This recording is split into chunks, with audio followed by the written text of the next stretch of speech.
عام دنوں کی بنسبت آج اسپتال کے گیٹ پر کافی رش اور گہما گہمی نظر آ رہی تھی۔ 4 سال اسپتال کی سروس میں آج پہلی بار ایسا ہوا تھا کہ اسے اسپتال کے گیٹ پر روک کر سوالات کیے گئے تھے اور آئی ڈی کارڈ چیک کرنے کے بعد اس کو گیٹ سے اندر اسپتال میں جانے دیا گیا تھا۔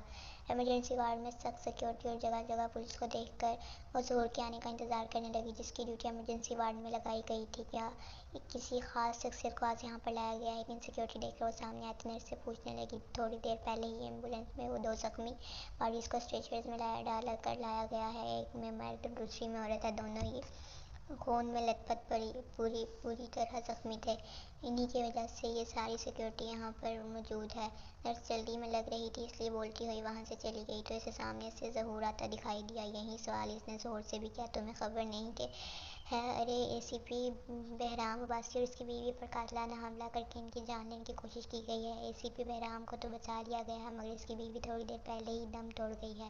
ظہور افسوس بھرے لہجے میں اس کو بتانے لگا۔ بہرام کے دل کے تھوڑے قریب گولی لگی تھی، جس کو نکال کر معجزاتی طور پر اس کو تو بچا لیا گیا تھا۔ اس کی حالت بھی سیریس تھی لیکن اسے اس لیے آئی سی یو میں شفٹ کر دیا گیا تھا، جبکہ اس کی بیوی اقبال کو ایک گولی بازو میں اور دوسری سینے میں ماری گئی تھی۔ چند سیکنڈ پہلے ہی اس کی ڈیڈ باڈی کو سرخانے میں شفٹ کر دیا گیا تھا۔ اے سی پی بہرام کے فلیٹ پر اس وقت پولیس موجود تھی جو سارے واقعہ کی تفتیش کر رہی تھی۔ یہ وہی اے سی پی بہرام عباسی تو نہیں جس نے چند ماہ پہلے ڈرگ مافیا گینگ کو گرفتار کیا تھا اور اس کا انٹرویو بھی آیا تھا۔ ظہور کی دی جانے والی خبر پر اس نے حیرت زدہ ہو کر تصدیق کرنا چاہی۔ صحیح پہچانا، وہی اے سی پی بہرام عباسی ہے۔ یہ صلہ ملا ہے اس کو اس کی ایمانداری اور بہادری کا۔ خود موت کے بستر پر موجود ہے اور گھر والی دنیا سے چلی گئی جس کی اس بیچارے کو خبر تک نہیں ہے۔ ظہور ٹھنڈی ہوا بھرتا ہوا بولا، تبھی اچانک ایمرجنسی الارم تیز آواز میں بجنے لگا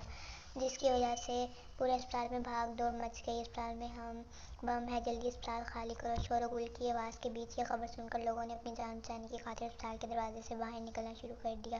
پورے اسپتال میں عجیب افراتفری کا عالم مچ گیا۔ تب انسپکٹر مہران صدیقی نے ڈپٹی کمشنر کو کان ملا کر ساری صورتحال سے آگاہ کیا۔ کس گدھے نے گمراہ کرنے کے لیے جھوٹی افواہ پھیلائی ہوگی؟ بہرام کے کمرے کی سیکورٹی مزید سخت کر دو، ڈاکٹرز کے علاوہ کوئی دوسرا شخص آئی سی یو وارڈ کی طرف نہ جائے۔ Is that order? Deputy commissioner نے سخت لہجے میں انسپکٹر کو آرڈر دیا جو فوری طور پر الرٹ ہو گیا اور بہرام کے کمرے کی سیکورٹی مزید سخت کر دی گئی۔ گھنٹہ بھر گزرنے کے بعد انسپکٹر مہران صدیقی نے دوبارہ ڈپٹی کمشنر کو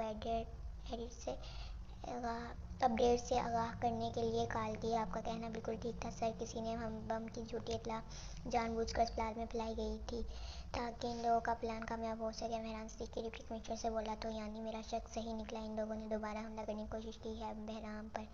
اب یہ نہ کہنا کہ تم لوگ اسے بچانے میں ناکام ہو گئے۔ ڈپٹی کمشنر نے ڈرتے ہوئے مہران کو بولا، سر ان لوگوں کا ٹارگٹ اے سی پی بہرام عباسی نہیں تھے، وہ بحفاظت آئی سی یو میں موجود ہیں مگر اسپتال کے سرخانے سے ان کی بیوی کی ڈیڈ باڈی غائب ہے۔ مہران نے جو اطلاع دی اسے سن کر ڈپٹی کمشنر کو شاک لگا۔ ان لوگوں کا بھلا ایک پولیس آفیسر کی وائف کی ڈیڈ باڈی سے کیا لینا دینا؟ آ گئی اسکول سے بنو تھوڑی دیر پہلے ہی اسکول سے گھر آئی تھی۔ تب نزہت چچی لہجے میں مٹھاس پیدا کرتے ہوئے حرم سے پوچھنے لگی۔ مہینے کی پہلی تاریخ کو نزہت چچی کی زبان اسی طرح میٹھی ہو جاتی۔ آپ سو رہی تھی اس لیے جگایا نہیں آپ کو۔ میں نے سوچا پہلے کھانا کھا لوں پھر گھر کی صفائی کر لوں گی۔ حرم کچن میں موجود چپاتیاں ڈالتی ہوئی آہستہ آواز میں نزہت چاچی کو بتانے لگی۔ گندا گھر اور صبح کے جھوٹے برتن دیکھ کر اس نے اندازہ لگا لیا کہ کام والیہ نے آج پھر چھٹی کر لی تھی۔ اسکول میں چھوٹے بچوں کے ساتھ سر کھپانے کے بعد وہ گھر آئی تھی۔ گندا گھر دیکھ کر اب اسے پورا گھر کی صفائی کرنا تھی جس کے بعد اسے دوبارہ جوتیاں گھساتی ہوئی شام میں ٹیوشن پڑھانے جانا تھا۔ اس کے بعد کہیں جا کر اسے آرام نصیب ہونا تھا۔ بڑی ہی کام چور اور ہڈ حرام ہے یہ کام والی تو ہر دوسرے دن اس کے پیٹ میں مروڑ اٹھتا ہے اور یہ چھٹی کر کے بیٹھ جاتی ہے۔ اس بار اس کی تنخواہ سے ضرور پیسے کاٹوں گی۔ ارے ہاں، تنخواہ سے یاد ہے آج تمہاری بھی تو تنخواہ مل گئی ہوگی اسکول سے۔ نزہت چچی کام والی کو کوسنے کے ساتھ حرم سے ہوا کر پوچھنے لگی، تنخواہ مل گئی تھی؟ روٹی ڈال کر پھر دیتی ہوں آپ کو اپنے ساتھ ہی۔ ان سے توڑنے کی روٹی بھی ڈالنے لگی کیونکہ خالی چنگیز صاف بتا رہا تھا کہ ان دونوں نے بھی ابھی تک دوپہر کا کھانا نہیں کھایا تھا۔ دو کام ایک ساتھ کیسے کرو گی تم؟ روٹیاں ڈالو، تمہارے بیگ سے تنخواہ میں خود نکال لیتی ہوں۔ کون سا تنخواہ نکالنے کے لیے مجھے بینک جانا پڑے گا؟ نزہت اپنی بات پر خود ہی ہنسی ہوئی بولی اور کچن سے باہر جانے لگی تو روٹی بیلتے حرم کے ہاتھ وہیں رک گئے۔ چچی میں سوچ رہی تھی اس بار سردیوں کے 2 گرم جوڑے بنا لوں اپنی محنت کی کمائی تنخواہ سے۔ بھی وہ جھجک کر ایسے پیسے مانگ رہی تھی جیسے بھیک مانگ رہی ہو، اور حرم کی بات سن کر تو نظر پر رضوی آ گئی. وہ بولتی ہوئی سینے پر ہاتھ رکھ کر بولی، ہائے اللہ، ہائے میرے اللہ، دو جوڑے کچھ زیادہ ہی ہوا نہیں لگ رہی تمہیں، یا پھر تمہارے لیے سردیاں کچھ انوکھی آ رہی ہیں؟ ابھی پچھلے سال ہی تو جوڑا بندوا کر دیا تھا، اور جو نگی نے تمہیں اپنے 2 جوڑے دیے تھے وہ اس نے استعمال تھوڑی کیے ہیں، 1-2 بار پہنے ہوئے تھے. دیکھو حرم، گھر کے حالات تو تمہیں پتہ ہیں، تمہارے چچا جان کی پینشن، تمہاری کمائی سے ہی میں یہ گھر چلاتی ہوں، اور مجھے خود اچھا نہیں لگتا ہے خوبصورت کمائی لڑکی کو کام پر بھیجنے کا، مگر اس بڑھتی ہوئی مہنگائی نے تو کمر ہی توڑ ڈالی ہے. کیونکہ کیا کروں میں؟ نظر چچیا ودا ہوتے ہوئے بولی، اور اپنے دوپٹے کے پلو سے آنکھوں میں نظر آنے والی نمی صاف کرنے لگی. تو حرم شرمندہ سی ہونے لگی. اچھا آپ پریشان نہیں ہو، میں نے تو ایسے ہی کہہ دیا تھا. گرم کپڑوں کا پہلے ہی میرے پاس بہت سارے کپڑے موجود ہیں. آپ کو معلوم ہے شفیع کی امی نے ایک ٹیوشن کا بتایا ہے، مجھے 4,000 کی ٹیوشن ہے، بچوں کو گھر جا کر پڑھانا ہوگا مجھے. حرم اپنی شرمندگی دور کرتی ہوئی نزہت کو خوشخبری سنانے لگی، شاید اضافی 4,000 ملنے سے اس کی چچی خوش ہو جاتی، اور پھر ایسا ہی ہوا. چچی خوش ہو گئی. اللہ بھلا کرے. شفیع کی امی کا بہت اچھی خاتون ہے، نرم دل سے سی. چلو تم ایسا کرو، اس مہینے بجلی کا بل بھروا دو، اگلے ماہ اپنے لیے ایک جوڑا بنوا لینا. بچیوں کی چھوٹی چھوٹی خواہشات کو مارتے ہوئے بھی اچھا نہیں لگتا. نزہت بولتی ہوئی کمرے سے باہر نکل گئی، جبکہ حرم پلیٹوں میں رات کا سالن نکال کر ٹرے میں روٹیاں رکھتے ہوئے کمرے میں جانے لگی جہاں نگی اور نزہت دونوں ہی موجود تھی. رات کے پہر وہ اپنے بیڈ روم میں بیٹھ کے گراؤنڈ سے ٹیک لگائے، لیپ ٹاپ کو گود میں رکھے بڑے مصروف انداز میں ڈاکومنٹس کا فولڈر کھولے بڑی ضروری فائل تلاش کر رہا تھا. تب اس کی نظر اپنی بیوی پر پڑی جو اس وقت بلیک کلر کی نیٹ کی نائٹی پہنے ابھی ڈریسنگ ٹیبل سے باہر نکل رہی تھی. بہرام کی توجہ خود پر دیکھ کر وہ مسکراتے ہوئے اس کے پاس آنے لگی. کاندھے پر باریک سے اسٹریپ جس میں سے اس کی اڑیاں اور دودھیاں بازو جھلک رہے تھے، ساتھ ہی اس کے خوبصورت قد و قال گہرے گلے سے پوری طرح نمایاں ہو رہے تھے. سڈول سی تھائیز جو چلتے ہوئے نائٹی سے چھلک رہی تھی، وہ بہرام کو پوری طرح اپنی طرف متوجہ کرنے میں کامیاب ہو چکی تھی. تبھی بہرام کی گود میں رکھا ہوا لیپ ٹاپ ہٹا کر بند کرتی ہوئی وہ خود بے تکلفی سے اس کے گود میں آ کر بیٹھ گئی. تو اسے اندازہ ہوا کہ کل رات کی طرح آج بھی تو مجھے کوئی دوسرا کام نہیں کرنے دو گی. بہرام اس کی دونوں تھائیز پکڑ کے اسے اپنے قریب کھینچتا ہوا اقبال سے پوچھنے لگا، رات یہ فضول کاموں کے لیے نہیں ہوتی ایسی پی بہرام عباسی، بلکہ رات میں انسان دن بھر کی تھکن اتار کر خود کو ریلیکس کرتا ہے. وہ مزے سے بولتی ہوئی بہرام کے گلے میں اپنے دونوں بازو ڈال چکی تھی، اور خود کو ریلیکس کرنے کا یہ طریقہ اچھا ہے کہ آدمی اور کسی دوسرے کام کے قابل ہی نہیں رہے. بہرام اپنی تھائیز پر بیٹھی ہوئی اپنی بیوی پر طنز کرتا ہوا بولا، جو شکل میں بے حد خوبصورت اور معصوم تھی، لیکن اس کا انداز کافی بولڈ تھا، جس کا اندازہ اسے شادی کے دوسرے دن ہی ہو چکا تھا. تمہیں اچھا نہیں لگ رہا تو میں چلی جاتی ہوں دوسرے روم میں، تم اپنا بورنگ کام کرتے رہو. بہرام کی طنز کرنے پر اقبال منہ بنا کر بہرام کی گود سے اٹھنے لگی. تبھی بہرام نے اپنی تھائیز پر رکھی ہوئی اقبال کی تھائیز کو پکڑا. یہ اے سی پی اتنا بھی بدذوق بندہ نہیں ہے جو خوبصورت بیوی کے اتنے قریب آنے پر اسے نظر انداز کر دے. بہرام کی نگاہیں اس کے چہرے سے ہوتی ہوئی اس کے خوبصورت ابھار پر ٹھہر گئی، اور اقبال کے کندھوں سے دونوں اسٹریپ گرا کر اس کی گردن پر دیوانہ وار پیار کرنے لگا. ہر خوبصورت اور کشش رکھنے والی چیز پر مٹنیس کی عادت نہیں تھی، مگر اقبال کو دیکھ کر وہ پہلی نظر میں ہی اسے اپنا بنانے کا فیصلہ کر چکا تھا. بہرام تڑپتی ہوئی اقبال کی آواز پر اس نے سر اٹھا کر دیکھا، جس کی شدتوں کی تاب نہ لاتی ہوئی اپنے ہوش کھو دینے کو تھی. مجھ سے محبت کرنے کا دعویٰ اور پھر شادی کرنے کا فیصلہ تمہارا تھا، تو میری شدتوں کو برداشت کرنے کی عادت بھی ڈال لو. بہرام نے بولتے ہوئے اقبال کو بیڈ پر لٹا دیا. اس سے پہلے وہ اقبال کے اوپر جھکتا، اقبال نے اشارے سے اپنے دونوں پاؤں بہرام کے سینے پر رکھ دیے تاکہ وہ بہرام کی کوشش ناکام بنا سکے. اقبال کی اشارت کو سمجھتا ہوا بہرام اس کی دونوں ٹانگوں کو پکڑ کر کھینچتا ہوا اقبال کے اوپر جھک گیا. بہرام کبھی کبھار تمہاری محبت بھر کر شدت اختیار کر لیتی ہے اور میں اس سے گھبرا جاتی ہوں. وہ اقبال پر اپنی محبت کی شدت بھرپور طریقے سے نچھاور کیے دے رہا تھا. تب اقبال اس کے ہاتھوں کو اپنے سینے سے ہٹاتی ہوئی مدہوش بھرے لہجے میں بہرام سے بولی، تو پھر کیوں مجھے مس کالز کر پھر تنگ کرتی تھی؟ مجھے محبت بھرے کارڈز گفٹ تم نے بھیجے اپنے پیچھے، مجھے تم نے خود آنے پر مجبور کیا، اور اب تم سے یہ شدتیں برداشت نہیں ہو رہی. ایک اچھے خاصے شریف اور قابل افسر کو تم نے اپنے پیچھے بوتھڑا خوار کیا ہے ڈارلنگ، اس کا خمیازہ تو تمہیں بھگتنا ہی پڑے گا. بہرام اقبال کو پرانی ساری باتیں یاد دلاتا ہوا بولا، اور اس کے گلابی ہونٹوں پر جھکا اپنی محبت کی شدت اس پر نچھاور کرتا ہوا وہ دور ہوا. بیڈ پر لیٹی اقبال گہرے سانس لیتی مدہوش نگاہوں سے بہرام کو دیکھنے لگی. محبت ہو یا نفرت، کوئی بھی دوسرا جذبہ بہرام ڈوب کر